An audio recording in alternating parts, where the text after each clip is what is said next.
I have two stories I wanted to present here tonight. These are part of a collection that I once presented at the University of South Carolina in their guest lecture series. And I won't say they're my two favorites, but I think they're two that show Vietnam in a different sort of way than you probably have ever thought of it. So with that, I'm just going to read the first one. The first one is autobiographical. It's the way it actually was. So I write it in that first person point of view. And I'll tell you a little bit more about the second one after I get done with the first one. I wrote this. I had two friends in Vietnam who both committed suicide while we were in Vietnam. And this is the story, more or less, of one of those people who committed suicide. Perhaps not the most uplifting sort of story, but it's nevertheless, I think it'll be interesting to you to hear kind of how it went about and how this happened. So, this is called Angels. In July of 1969, a friend died in Vietnam. I remember his face, the way he talked, the way he smiled, but I do not remember his name. We had a bivouac on a small hill somewhere between the Trang and Phnom Penh, though I probably would not recognize them today. Once these were very real places to me. My friend was married and had one child. I remember this well because he showed me pictures of his family more than once. Sometimes we would talk about Iowa and Wyoming, the places we were from, and we would say that we were going to visit one another after we were out of the Army. I would laugh and tell him that nobody could live where there was nothing but corn, and he would laugh and tell me that nobody could live where there was nothing but rattlesnakes. We were young. He was 22 and I was 19. We had lived in Vietnam long enough to know that death was bloody and forever. He knew that as well as anyone. The day he died had been quiet. We had not brought harm to anyone and nobody had tried to bring harm to us. Earlier that morning, we had drunk rice wine with an old man in a nearby hamlet, and after the wine had gone to our heads, my friend had talked about his family. It was as if he sometimes did not believe he had a family anymore, and he talked about it to reassure himself. I do not know how many times I heard things like, "My wife is the nicest and most faithful girl in the world," or "My kid is the best kid you could ever see." But I know I heard them more than I really cared to. I was not married and not at all interested in having a family. Being married to any girl seemed a ridiculous notion, and I imagine that when he talked about his family, I pitied him because he had been foolhardy enough to let some girl trap him. Neither one of us, though, enjoyed being in Vietnam and away from drive-ins and their hamburgers and french fries, frosty mugs of Cokes, hot cars with gutsy V8 engines, and, in my case anyway, white girls with blue eyes. There was never anything familiar, pleasant, or comfortable around us, only heat, rain, mud, guns, helicopters, jungle, and death. Except for weather, it was always the same, day in and day out. When it was not pouring, it was steaming. I have no recollections of nice weather in Vietnam. It may be that there were pleasant days, but my mind is not going to allow me to remember any of them. Perhaps that is just as well. Someone somewhere thought it would be a good idea for us to have a show flown in on the night of that quiet day. It was dangerous to do such a thing, but there were performers, I guess, who were quite willing to fly around Vietnam and put on these shows. I only saw this particular one while I was there. It was very late and very dark when we heard the steady beating of helicopter blades slicing through the storm-threatening and already misting heavy jungle air. We could see well from our hill regardless, and in every direction we saw the steady beads of red tracers streaking down from their military perches in the dark heavens, while solid muffled explosions echoed through that land of war. There was always a panorama of brilliant color to behold as we tried to destroy them and they tried to destroy us. This nightly action was not at all unusual, but it did make me think that whoever was up there in that helicopter that was coming down on us was being braver than they had to be. Those of us who did not have to stay on the perimeter had gathered in what usually served as a mess tent. I do not remember for sure, but it seems to me that this tent was actually more like two large tents hooked together somehow, and that it was not really Army regulation.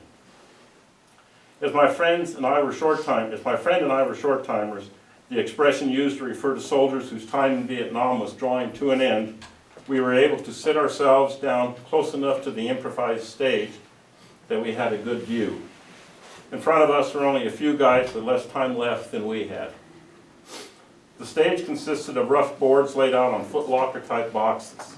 The entire stage was only about 10 feet by 12 feet and was elevated off the ground so that the performers' knees would end up at our eye level as we sat with our legs crossed like a bunch of Indians.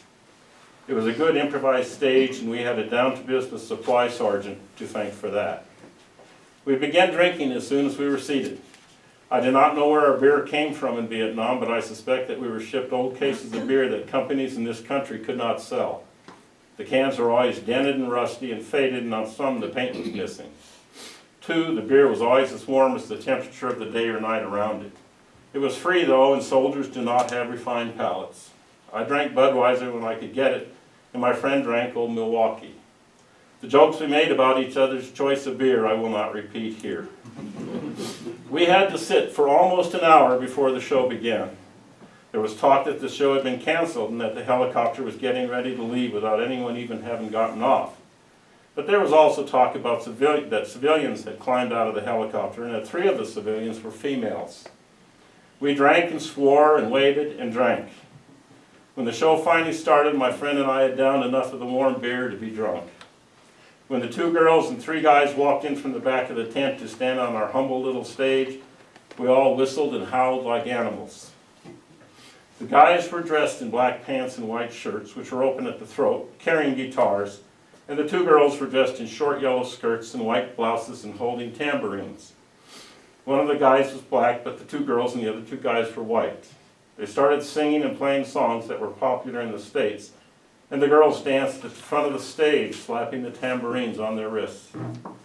They looked terribly beautiful to all of us, even to the blacks, I believe, and we shared drunken thoughts of how we would like to love on them, or how we would like them to love on us. We drank, howled, and drank.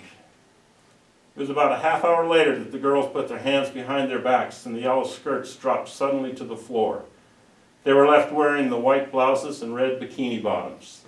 We were still going crazy over this when they put their hands behind their backs once more before wiggling provocatively out of the white blouses. They were left wearing only red bikini tops and bottoms. By this time, I did not know what my friend might have been thinking, though it may have been important. I did not care. I only wanted to watch the 2 girls and drink my beer. Maybe he was watching them, I do not know. The 2 girls danced more and more suggestively on the little stage while the guitars beat out a heavy rock rhythm, and two of the guys sang. We began yelling, "Take it off, take it off, take it off," and they did. Their smooth white arms went behind their backs once more, and the bikini tops fell to the dirty stage floor. They danced and bounced their breasts at us, and we went crazy. I think that is what they wanted us to do. I think they wanted us to go crazy. It was a way of measuring their success. I do not know when my friend left. He was there once when I slurred a drunken, vulgar remark his way, and when the show was over, he was not. I walked on steadily through the wet and mud and did not give him another thought. I was going to keep the image of the 2 girls alive in my mind's eye for as long as possible. So I was determined not to think about anything else. I stumbled into my tent, and minutes later heard the ripping sound of an automatic weapon from nearby, from where it should not have been. Stumbling back out of the tent with my rifle, I fell to my knees and crawled with others towards the perimeter wire which we had strung around our hill. We watched and looked and kept our night eyes wide open and unstaring, but we neither heard anything nor saw anything. It was at least 30 minutes before word came that someone in the tent up above had blown his head off. I may have felt something for whoever it was, but the image of the 2 girls was still alive in my head, and I did not want to help it die, which it would surely do of its own accord soon enough. Feeling sorry only for myself, I went back to my tent. The next morning, I learned that it had been my friend who had killed himself. I walked farther up our small hill to the tent he had shared with a guy from Boston. Oddly enough, I remember this guy was a Spec 4 named Arnold. "That bastard didn't even say anything," Arnold said, as I looked up where the bullets had gone through the top of the tent. The faded canvas was blackened in places with bits and clots of blood, but it did not look so much like blood, I thought. Arnold said the body was down at supply, so I headed that way. "What do you want?" the supply sergeant growled, a heavy and grumbly E7 with graying red hair. I did not know what I wanted when I walked into his domain of bullets and guns and grenades, but I shrugged and replied. I was wondering if I could have his cigarettes. We smoked the same kind. "Well, the dumb son of a bitch ain't going to need them where he's at," the sergeant said, nodding at the body on the ground, which was bagged and ready for the next helicopter. He threw me a carton of Marlboros. I glanced the final time at the bagged body, thanked the sergeant, and went about my business. It was not until 3 weeks later that I learned my friend had been listed as dying in action. I learned that from the corporal who did the first sergeant's paperwork. I left Vietnam much later that year and swore I would never look back. I returned to the States in fast cars and white girls with blue eyes. But when they built the memorial in Washington, D.C. for the living and the dead Vietnam veterans, and the politicians said that this meant that finally the war was over, I thought for the 1000th time about my friend who had committed suicide. I wondered if his name would be inscribed on the memorial, and then I realized that it would have to be. And then I wondered for a while how many other soldiers had committed suicide in Vietnam and been listed as dying in action. For a year after they built that memorial, I felt like I should go to Iowa and search for his widow and child. I believed with what must have been indignant righteousness that they deserved to know the truth. I even sat up one morning in a library with a map of Iowa, searching for the name of a town that might ring a bell, that might put me on their trail. I considered writing a letter to the governor of Iowa, but I did nothing. And as the years became more years and Vietnam began to settle and hide itself, where I could only see it on certain days and at certain times, I quietly accepted that honesty is not the best policy, and that it's not always the best policy, and the truth can change from day to day. My friend's widow, I decided, is better off not knowing that her husband died by his own hand, is better off not knowing that her country lied to her, is better off not knowing that there is the name of at least one man in that black expanse of marble who did not die a faithful soldier. I think that I at last settled this one little thing in my heart, but I am still ashamed sometimes for the many other little things that I have not settled after all these years. A man my age, married and with a family, should have settled all the little things long ago. Thank you. As I say, I had two friends who committed suicide in Vietnam. That was one of them, and the other one I'm not going to read the story on him, but when I write, I think more about the consequences of the war than I do about the war itself.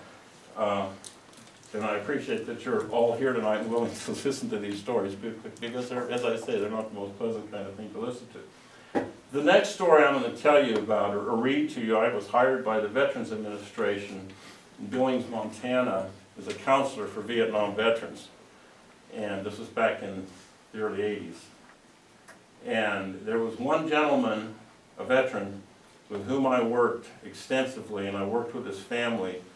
And the story is written from the point of view of one of his brothers in that family, instead of from the point of view of me. It's one of his brothers, older, writing about this incident. So just so you understand, it's not me, it's in the family. So this is called The One Running. My brother returned to us a stranger. The Mark Johnson who left us on that cool June day in 1968 was not the same Mark Johnson who returned a year later, and we each realized that he was different, and we each pretended that he was not. Or maybe we pretended that the change would only be temporary. But sometimes things are a certain way, and you sense that they will remain that way forever. I was too young to have this awareness then, but I believe our mother sensed it immediately. I do not believe our father did, though, and to this day I am sure he does not understand what happened to his son who went to war. It is something he never talks about. There are no pictures of Mark in the house, no evidence that he existed there as a small child and a young boy with his rock collection, his paint-by-number horse paintings, or his small transistor radio, which he would hide from me because I would wear down the batteries. Mark came home in 1969. I was 9 years old, and he was 20. John, our middle brother, was 15. We lived on a few acres of land north of Sheridan, Wyoming, where our father worked at a coal mine. Mother sometimes worked as a waitress in town, but usually she was at home where we could all find her when we needed her. Our father is a strong man, and so is John. Strong men grow in our family. My grandfathers were both strong men who enjoyed drinking and fighting. One of them, Albert, father's father, would get drunk and start fights with strangers on the sidewalks outside of tramp bars in downtown Laramie. He listened to only one person, and that was Emily, his wife. She was a small woman with a sharp tongue, and I believe he feared her. He feared no one else, and he feared no God. The strength in our father runs deep and wide. He will break his back on a hard day's work simply because he is proud of himself. He has strength in his arms and hands and legs, and he has strength in his heart. John inherited that same strength. Like our father, you do not have to wonder if he can do the job or if he will do the job. He can and he will. He will sweat and strain and groan, and the job will be completed. He is almost a mirror image of our father. He is the one we will depend upon when the time comes that our father cannot simply hold up his fist and make those around him tremble. I believe that I too am a strong man, but perhaps in a way that is different from my father's strength, in a way that is not so obvious. I mention my own strength simply to say that it is a strength that my father probably will not ever see. I do not work and sweat in the sun, I do not have calluses on my hands, and I do not carry scars from wire and tools and equipment. I sit all day in a busy office, a place that would be utterly foreign to him. If he were to visit me there, I would be embarrassed. My strength then would not be enough to make me be at all proud. I do not know why exactly, but it's a hard thing to explain. When Mark returned home from Vietnam, I was just realizing that there were girls who would smile at me in places beyond Wyoming and some dreams that had not seemed so far-fetched. I was also learning something about the adult world, that place where mothers and fathers moved about freely and chaotically, softly and threateningly, and like many children at that age, I was excited by it and often confused. When my father one night slammed his fist down so hard on the kitchen table that the table broke on his end and shouted at my mother, "Well, what the hell's the matter with him?" I cringed and sought to escape, but I had passed that magical childhood point of no return. My imagination was not so easily engaged anymore. While I could run out of the house and escape his angry voice, I could not close my eyes and escape the somber, sullen existence that had become the new reality in our family. There is so much that I know today that I did not know then.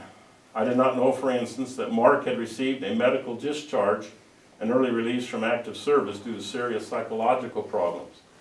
And I did not know that our father believed Mark simply needed to find a good job, marry, and begin a family to be all right again.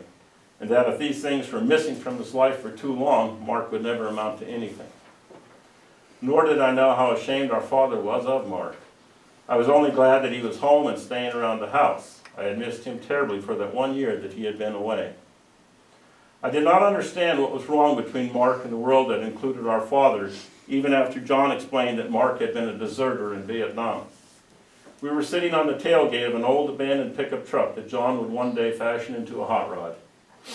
Dad talked to an Army officer on the phone, that's how I know, John told me as we basked in the late summer sun and dreaded the too soon coming of the new school year. I more or less understood what a deserter was, although I was innocently ignorant of all the dark connotations of the word. So, I said, he was still in the Army, wasn't he? John shook his head and said that I didn't know anything about it, that I was a dumb kid with a lot of growing up to do. How would you like it if people said you were a deserter? It wouldn't matter to me, I said. Besides, Mother says he could have been killed. That's the whole point, John replied, and that's why he got kicked out of the Army. Because he didn't get killed, I asked. John sighed loudly and told me I was thicker than a quarter post. I felt that he was probably right, but I spent more than a little time trying to understand why it would have been better for Mark to die than to be a deserter. To a young boy who was just beginning to perceive that death was a permanent state of affairs, dying for any reason did not seem a reasonable solution to anything. As those first months with Mark home passed, our family fell apart. I saw it happening day by day and prayed that God would hold it together. My father's angry words, his heavy fists, his burning eyes, and my mother's tears all went to heaven in 1,000 prayers. I I would tell God over and over that there was nothing at all wrong with Mark, that I hoped God would see that, and that one morning he would be able to go down to breakfast. I would be able to go down to breakfast, where we would all sit and laugh and there would be no more bad at our table. But nothing changed. Mark would stay locked in his bedroom, and he would not talk much to any of us, not even to me when I would sit outside his door and tell him all the things we could do if he would just go outside with me on Saturdays. I would always remind him that I could not do much with him during the week because of school. "Who gives a hell?" he said through the door sometimes. "Please leave him alone," my mother would say from downstairs. I would trudge slowly away from his door, remembering how Mark and I had been best friends and hating Vietnam for destroying our family, though I did not really understand what there was to hate about it. It could not be seen or touched or tasted or felt or heard, yet it had found its way into our house. That Vietnam was a place where people lived and died like we lived and died in Wyoming never made any real sense to me. We would study it in school, where it was a country, a yellow blur of land on the map far toward the front of the room, and I would go home and see Vietnam in the dark and sunken eyes of my oldest brother. Then it could not be a country. It was a strange sickness, a dread disease that Mark needed to fight off like we had all fought off mumps and chicken pox and measles. It was during the first winter months of that year, probably in November, that our mother began taking Mark to the Veterans Administration Hospital in Sheridan. She would usually take him into town on Monday morning and return with him after we were home from school in the evening. I remember that it was often dark and John and I would have already eaten whatever she had prepared for us when we would hear the car door slam outside. Our father would be working a night shift or he would be watching television. He would never eat until Mother was home. I think that going to that hospital helped Mark for a while. He began to come out of his room more often, he began to go outside, and he began to talk more. He, John, and I would walk around the yard and in the meadow beyond our house, and I would think that everything was finally better, when suddenly John would begin asking Mark questions about Vietnam. Mark would spin around and head for the house, his arms folded tightly together and his chin tucked into his chest. Once, when there was fresh snow on the ground, he kicked at it like he was actually kicking at something that was in his way as he marched away from us. "Why can't you leave him alone?" I asked John when he had ruined our fun. "Because maybe I don't like cowards," he replied. The most I could think of to say to him was, "Tuck one to no one," but I was old enough by then to realize those childish words presented no offense, and that I could not match John in any verbal argument. When I could, I went outside with Mark when I knew that John could not accompany us. We would not talk much except to comment briefly on the weather or a bird or maybe a rabbit, and Vietnam was not mentioned. As far as I was concerned, my oldest brother had never been away, and we were only out for a hike like in the years past. It was a simple fantasy that I kept alive by nurturing it with memories. The memories that had Mark laugh and talk and run when the brother that I was actually with walked mostly silently with his head down and his arms embracing his chest, or with his hands shoved deeply into the pockets of his heavy coat. But at least we were together. It was in January or February that a girl Mark had dated throughout high school came to our house. She had called numerous times during the 7 or 8 months that Mark had been home. As far as I know, Mark never talked with her or any girl on the phone or in person until that night when she showed up at our house. Her name was Evelyn, and John said she was the prettiest girl in Sheridan. When she came to our house, why she came to our house, I do not know. I mean that I do not know if she came of her own accord or if by invitation. I suspect, though, that she was there as an invited guest, as I seem to remember that Mother and Father were both dressed up and that the dishes were all done. I do recall quite clearly, though, that I was told to go up to my room well before my regular bedtime. Whether I was told this before or after Evelyn arrived, I do not remember, and whether John was there that evening, I cannot say either. I held my breath in the dark room and kept my ear pressed against the wall, but I was able to clearly hear only 2 things that were said that evening, and these I heard because they were said so loudly. "Shut up and listen," my father shouted. "Go to hell," Mark shouted back. Evelyn never visited us again. I believe that she met a man from Montana, married him, and is now teaching school somewhere in the northern part of that state. I still think about her from time to time because before Mark was drafted, she was such a real part of his life and our family, and it is the real part of him that I, as the years pass on, have the most trouble identifying. In the spring of 1970, my mother took Mark to the VA hospital for one of his regular visits, And the doctor there said he wanted to send Mark down to a hospital in Denver for a while where he could receive special treatment.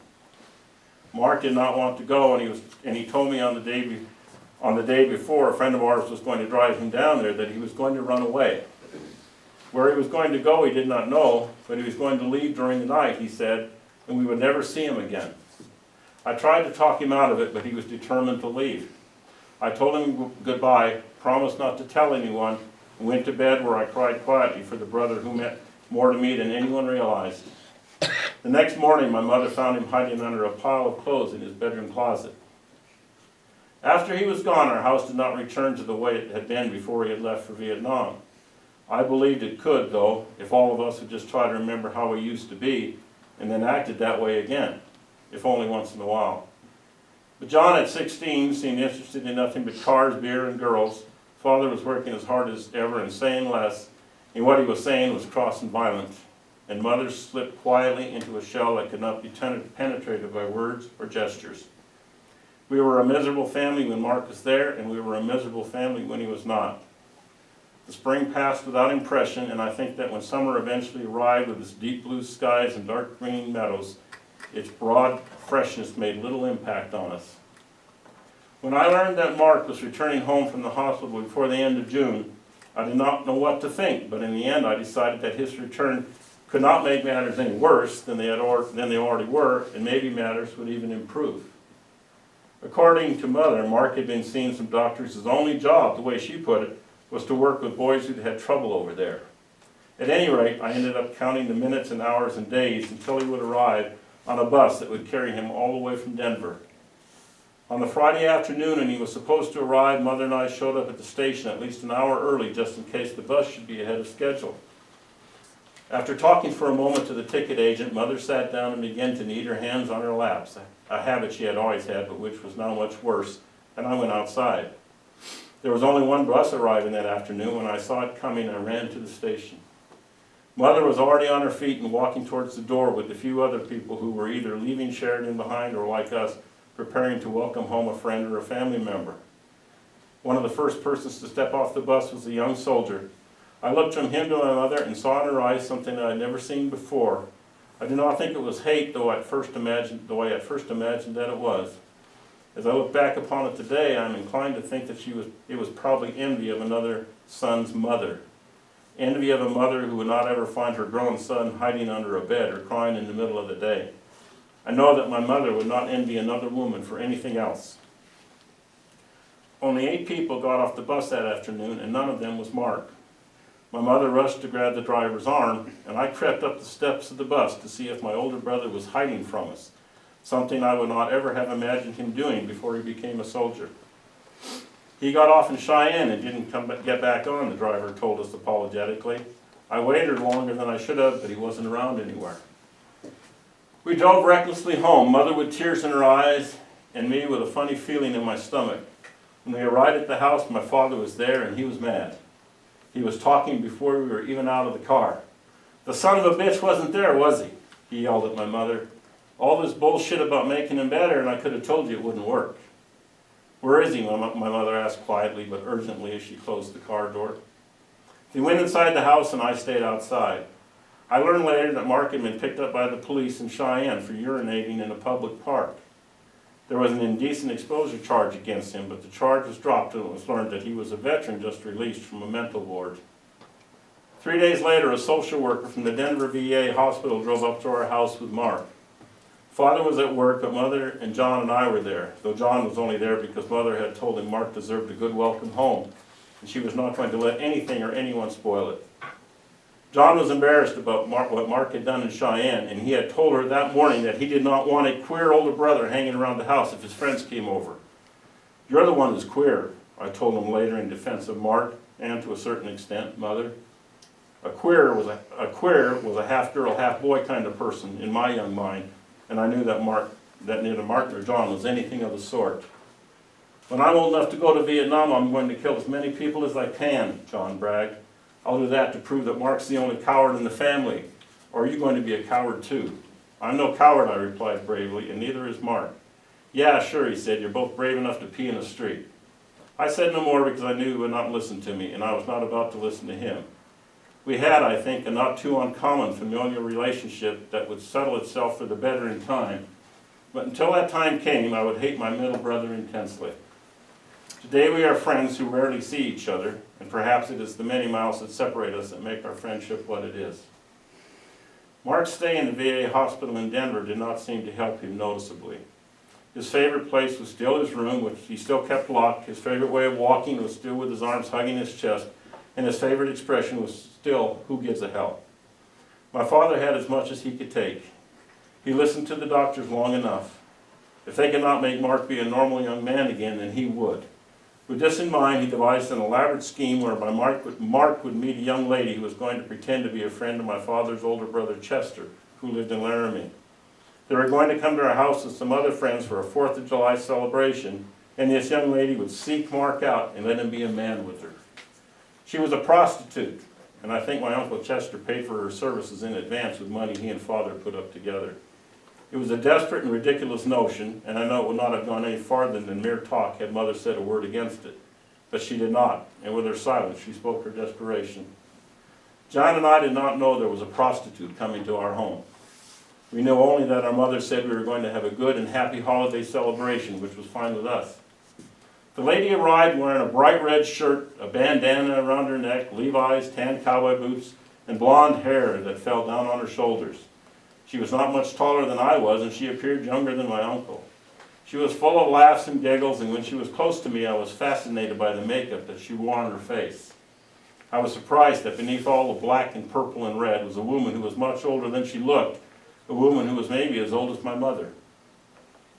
Mark did not come out of his room to meet her, even though I heard my father and Uncle Chester go up to his room to tell him that they wanted him to come down and play horseshoes. They did not talk to him face to face, however, because he kept the door closed and locked. The morning passed without him coming down from his room, and Jennifer, the strange lady in the red shirt, played horseshoes with my father and his friends and laughed shrilly whenever she made a point, and even when she did not. It was odd for me to see her playing horseshoes with the men, because my mother would never do that. It was odd, too, to see her touch her hands to my father's arms or shoulders in a friendly way, like she could do that just because she had come with my uncle, when I knew deep inside that she did not have that right. I glanced up time and time again at Mark's bedroom window, and once I saw him peering around the curtain at us, and I waved to him in a secret way so no one would see me. To my surprise, he raised a hand slightly and waved back at me. It was a faint wave at best, but I nevertheless took this as a clear sign that he might soon be my real brother again. After we had eaten, my Uncle Chester went up to Mark's room again. I do not know what he said to Mark, but I imagine he must have wanted Mark to open the bedroom door, and Mark would not. Uncle Chester came back down and talked quietly to my father. This time they both went inside. I did not dare follow and listen, but it did not matter anyway. You could hear my father's voice all the way around the yard. "Open this goddamn door or I'll bust it down." A few minutes later, Uncle Chester came back outside and got Jennifer. I asked Mother what was going on, and she told me to go play. There were tears in her eyes. A few minutes later, my uncle and father returned to play horseshoes, and Jennifer stayed inside the house. I had no idea that she was up in Mark's room until I heard her scream. Uncle Chester and Father ran inside the house, and I tried to follow, but was caught up in the arms of a neighbor's grown-up son. "You stay right here," he said, sternly, barring my and other children's way into the house. The other adults made their way up the steps to stand curiously by the open door. Altogether, I think we heard 2 screams and then different kinds of noises, all of which made me feel sick. Father and Uncle Chester helped Jennifer down the stairs to lay her on the living room floor. I glimpsed a bloody nose through the legs between us. "Christ," I heard my father say before someone slammed the door shut. I ran as far and as fast as I could, stopping only when my lungs were hurting so much that I stumbled to my hands and knees and choked and gasped for air. I cried and wondered if John was right after all, that Mark and I were nothing but cowards, and that there would never be a place in the world for cowards. I did not think I could ever go to Vietnam and kill anyone. Today, Mark lives on a military pension in Helena, Montana, where he goes in and out of a VA hospital. He is an older man who has never returned home from war, and I am his brother who must go on about the business of my own life. In California is another brother who goes about his life, and in Chadron, Wyoming, is a mother who raised no cowards and no heroes, but only 3 fine sons. There too is a father who will break his back tomorrow to make an honest dollar and to live an honest life. I do not know how many fine sons he raised, And when I look at my own son, I wonder if it will take the circumstances of war to reveal what sort of man his heart will have him be. And I wonder if the circumstance of war could ever make him less than a fine son to me. Thank you.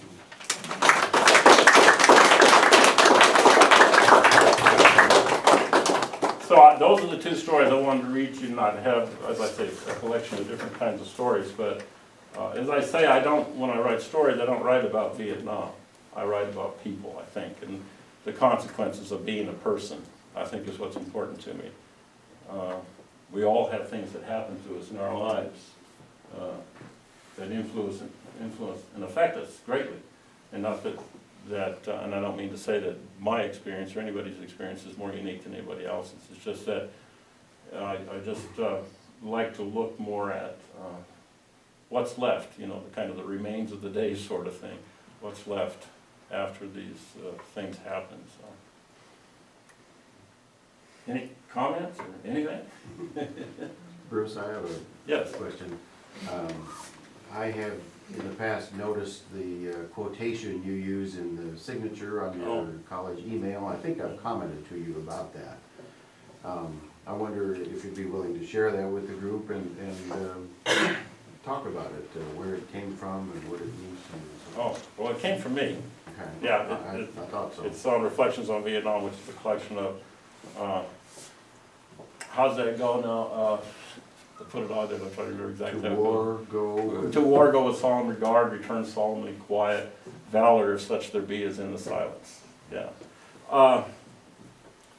I don't see war as I don't see war as an epic thing that we march into. I see war as a horrible thing, and it is. I see it though as a thing, I guess, that man must partake in. I don't say we shouldn't have war in the sense that we can't do the right thing sometimes for people. It's just that I don't think, personally, I guess is the way I say this, Jerry, personally, I don't see, if you're a soldier coming home, I don't think you come home and probably feel too good about anything. I think you come home and probably regret your experience more than you appreciate your experience, I think. And that, like I say, you go solemnly quiet, you return solemnly quiet, and if there's any valor in that, it's in how silent, I'm just staying silent about it, because I think that's where the valor would have to be. So, personally, just the way I feel about it. And though in Vietnam, of course, we didn't come marching home, and I know we got some Vietnam veterans here, and I know we didn't come marching home, you know, to anything great, and I don't regret that. You know, I really don't. I don't think that we should have. It was just, we were soldiers, we did what we had to do, and we came home. But it was just kind of a unique war, but every war is unique. The war we have right now is unique, and each one is unique in its own way. And, you know, you look at World War II veterans and what they've gone through and what they went through, and you look at the Korean veterans with what they went through, and then, you know, Vietnam, and it's just, they all should be honored, I think, but not a place for fanfare, I guess. I have a question. Did Mark or you write letters home? Like, did you correspond during your tour? Oh, okay, in answer to that question, I wrote letters home, yes. In fact, this is kind of interesting. All the letters that I wrote home from Vietnam to my mother, primarily, she saved, and then all the letters she sent to me, I saved. So I have all the letters I ever wrote while I was in Vietnam, and I didn't know that I would have them but she had them. She had saved all those letters. So it's kind of fun to go back and look at those letters. So, but the Mark in this story, though, is another person. And this is a family that I worked with as a counselor with the Veterans Administration. And they're real people. So.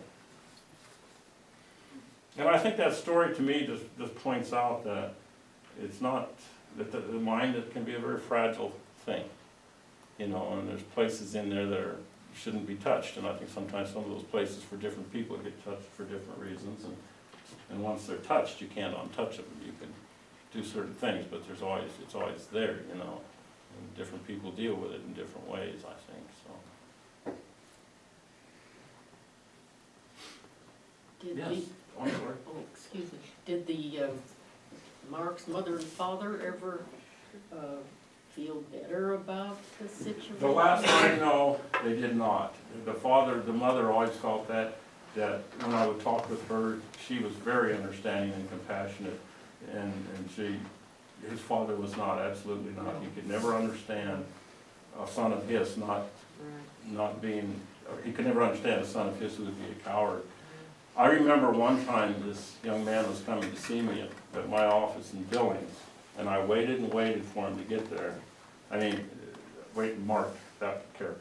I waited and waited for him to get there, and he didn't get there, and later I found out that he'd been arrested. He'd been up by, there's a college in Billings, well, it's Montana State now. Anyway, he'd been up there by the college, and he took off all his clothes, and he was running down the streets in Billings, and he was supposed to be coming to see me, and he ended up running down the street, and he was picked up again by the police. You know, he was just always very challenged with everything he did. So, and I just found that it was just very interesting to me. Stand right back.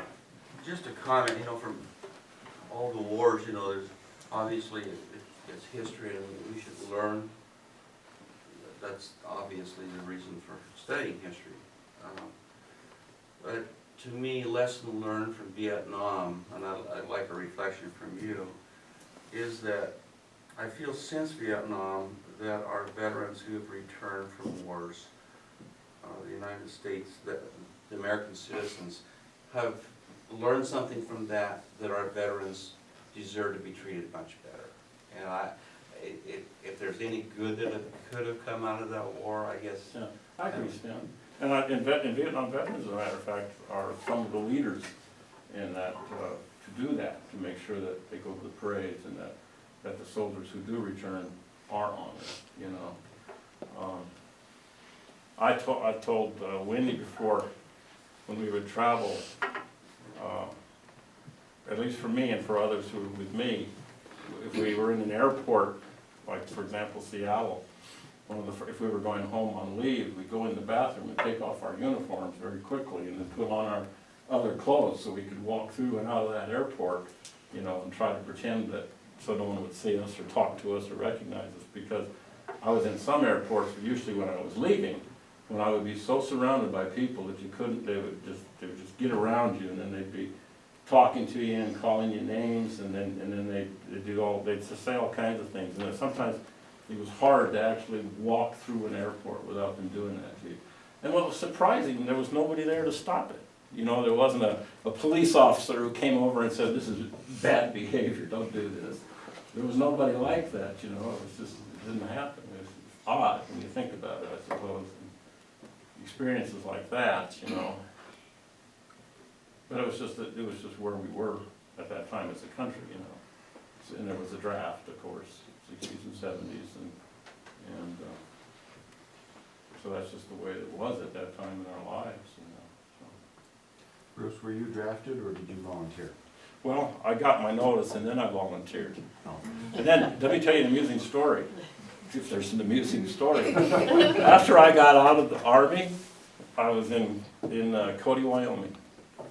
And my mother, I wasn't trying to be in touch with anyone actually, I was trying to be as hidden as I could be. But my mother apparently had been trying to get in touch with me, and finally she did. And she was all excited and worried, and I said, "What's wrong?" And she said, "Well, the Army or somebody's looking for you." And I thought, "Oh my God, they're gonna send me back to Vietnam." That's the first thing you think about. And she says, "You're supposed to call this number and everything." Well, what it was is, because I had gone into the military instead of the draft, using the draft, I hadn't signed up, I hadn't gone in when I'd been drafted. They had no record of me going into the military, so I had to go to Rawlins, Wyoming, which is the county seat where I was from in Saratoga. I had to go to Rawlins, Wyoming with my discharge and everything else, and prove to the people there at the draft office that I'd been to Vietnam, that I'd been in the military. And you can't imagine how hard that was, because they're standing at you looking at you like, "Oh yeah, every guy like you comes in with these same documents." And you're going, "But these are real." That's a real. And they're looking at him, and I'm thinking, oh my God, they're gonna send me back to Vietnam. I know it's going to happen. It was it was a scary thing. It's funny now that it was really a scary thing. It was, you know. Because it hadn't occurred to me that that could happen, but it did. So anyway, yes. The two stories are very powerful to me, Yes. and because it was brought up, I think it's worth at least saying something. I'm a Vietnam era vet, and the worst thing that I think has occurred is that we've lost the draft. The way we do wars now, as mercenaries. The country doesn't see things like it used to see things. There is a horror to war. There's no wonderfulness to war. And let's remember that Socrates committed suicide. So there is a good suicide to commit as well. And perhaps some of the suicides that were committed were good as well. But we've lost something in this country that I think is very significant. We've lost the ability to really understand, as a group, as a civil group, what it means to go to war. I just want to say one thing, at least to that. I think sometimes I have a couple of my students here, I see tonight. I hope you're taking notes. You never have before, why start? No, what's that? I got nothing. But, you know, I look at the students on the campus, and I think, to go back to your point, the war now is so far removed from us that if we don't want to know about it, we can easily not pay attention to it. We cannot pay attention to the lives that are lost or the sacrifices that people are making. And I think that's kind of what you're going at too. We're so isolated from it. You know, what is the percentage of people in the military compared to the overall population? It's just almost insignificant. You know, so it's But I think it was done politically on purpose. And that's what really smarts. Certainly I honor all of our service people who, whether they're mercenaries or not, this is not fun. And the ones who do go now, they're there for the guy next to the girl next to them.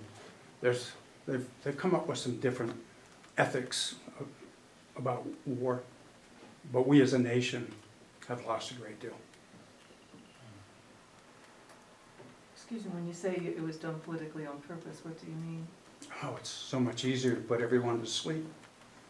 It's not our war, don't worry about it, nobody. Just a kid down the block, and And he wanted to go anyhow. he wanted to go anyhow, needed the money. Bullshit. Yeah.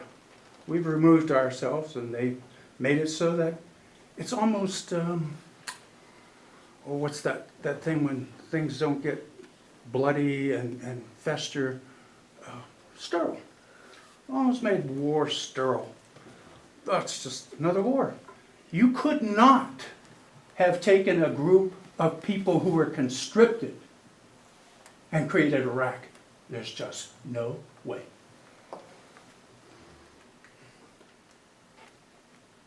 Well, I dare say that the draft does make an impression, obviously. You know, I suppose if by some means today they said they would have the draft, I think we'd be out of war very, very quickly, you know. But I understand where you're coming from with that, with your point of view on that too, so. And if we had 50-50 representation in the Senate and the House, women and men, make a hell of a lot of difference too. Yeah. Old white men, Yeah. old white men. I remember I wrote a story once, it's a longer story, but in that story I say absolutely that all the mothers basically in the country had the power to stop the war anytime they wanted to. That the females, mothers, could have ended it by saying it's over, you know, that there's that much power, I think, you know, that and there was an influence, you know, by mothers in the 60s and 70s to end that, much like there was with this lady in the story, you know, she could not see the reason for this. She could not understand why it was better to be dead than to be a deserter. If her son was a deserter, fine with her, he wasn't dead, you know. And I think there was a lot of women and mothers in the country in the 60s and 70s who had a lot to do with the war ending, you know, just And because they had. there is another step beyond the old white men, and that's the old white men who never served, were never in a position where they would have to. Yeah. And they're the people that talk the loudest, cheat. Yeah, former presidents. Well, war is a messy thing. It's an evil, dirty, ugly thing, you know, every way you look at it, no matter what angle you look at it from. Bruce, I'm interested in talking about the letters. Oh. And I have this vision of you just taking the letters and doing like a deck of cards and, you know, that I sent and she sent and this and that. Do you foresee another story coming out of something like this? You know what, Stan? I can't even look at those letters. I really can't. I don't. Really? I want to sometimes, but it's hard for me to even, you know how it is, you know, if you don't like to go back sometimes to places that you've been before, because when they weren't nice places, why should you want to? Why go back? Yeah, why go back?